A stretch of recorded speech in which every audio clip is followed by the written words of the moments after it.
السلام عليكم ورحمة الله وبركاته. ازيكم يا حبايبي، عاملين ايه؟ ان شاء الله النهاردة هنعمل مع بعض الحمام الكذاب.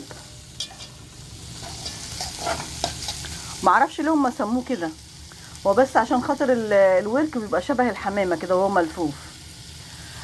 بصوا حبايبي، انا خرطت هنا بصلاية، خرطتها خرط صغيرة، والقوانص قطعتها برضو قطع صغيرة اهي. شوحت البصلايه شويه في شويه زيت صغننين خالص، ورحت رامي عليهم القوانص.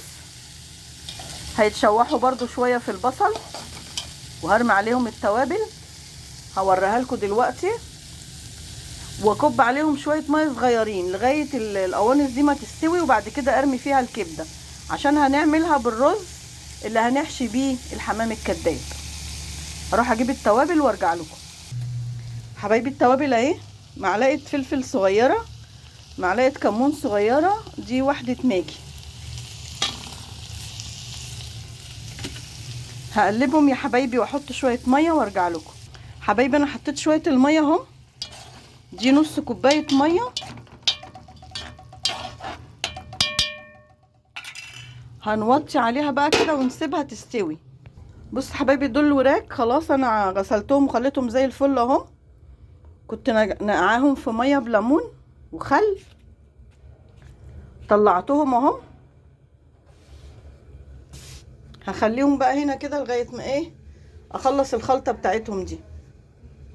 حبايبي حطيت على الكبد والقوانص، حطيت القوانص الاول وبعدين الكبده اهي.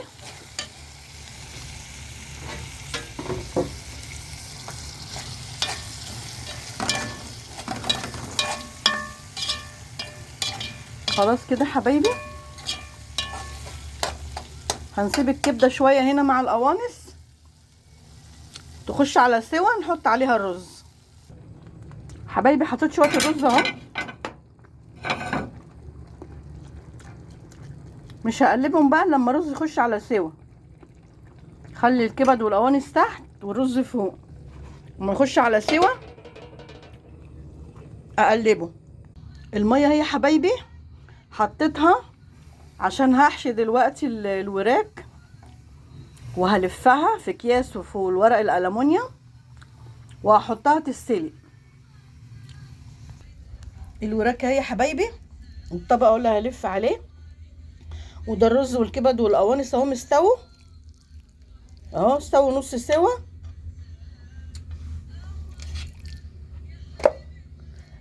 انا المفروض اخبط على الوراك كده، هشوف هينفع ولا لا. حبايبي انا خبطتهم كده بكنكه عندي، فتحتهم شويه. هحشي بقى يا حبايبي والفها وهوريها لكم. بصوا حبايبي، انا لفيتهم اهو في اكياس، هلفهم بقى في الورق ده وارجع لكم. معلش عشان انا ماسكه التليفون بايد وبشتغل بايد، انتوا عارفين طبعا هتعملوه ازاي، انتوا مش صغيرين، انتوا شاطرين وعارفين كل حاجه ولازم تتعلموا اهم يا حبايبي. ودي الميه اهي بتغلي، هنحط بقى فيها شويه ملح وهنرميهم في الميه.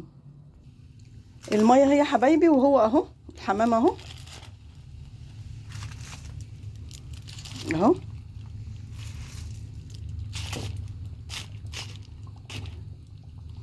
اهو هنغطي بقى، اجيب غطا الحله دي وهغطيها. هنسيبه بقى لمده نص ساعه ونرجع له تاني. حبايبي كده خلاص الحمام الكذاب خلاص استوى، واستوى من الجنب وقلبته على الجنب التاني. هنسيبه بقى لما يبرد شويه عشان اعرف افكه، واروح احضر بقى طاسه الزيت عشان احمره. حبايبي الحمام الكذاب اهو سلقته، طلعته اهو، هحطه بقى في الفرن يتحمر. قشرت واحدتين بطاطس اهو بحمرهم عشان يبقوا جنب الحمام، ويبقى جنبيهم شويه رز ونحمد ربنا على كده النهارده. حبايبي الاكل اهو، لو عجبكم ما تنسونيش في اللايك والاشتراك.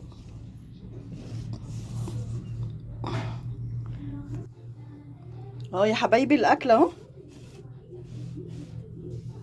تعالوا اتفضلوا كلوا معانا. تنسونيش في اللايك والاشتراك يا حبايبي. سلام عليكم.